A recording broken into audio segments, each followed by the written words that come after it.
Hi, this is Jeremy Bradshaw from MarineMax in Venice. This is one of my new listings. This is a really clean 2016 Sea Rate 260 Sundancer. This Sundancer is very well equipped. She's got the big 6.2 liter engine, only about 140 hours on it, and the owner actually put in a bow thruster, which makes docking this boat extremely easy. So we've got the oversized swim platform in the back.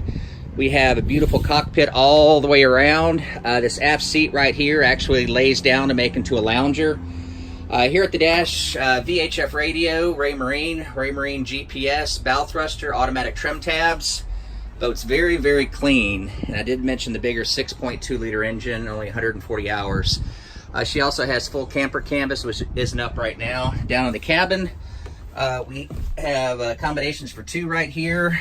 Refrigerator, microwave, shore power, air conditioning, nice size aft cabin. We also have fully enclosed head with dockside discharge and overboard discharge. So anyways, to recap, new brokerage listing 2016 Sea Rate 260 Sundancer, excellent condition, low hours, available at MarineMax in Venice. If you'd like any additional information, feel free to give me a call. Again, my name's Jeremy Bradshaw, and my phone number is 941-376-3345. Thanks for taking the time, and I do hope to talk to you soon. Bye-bye.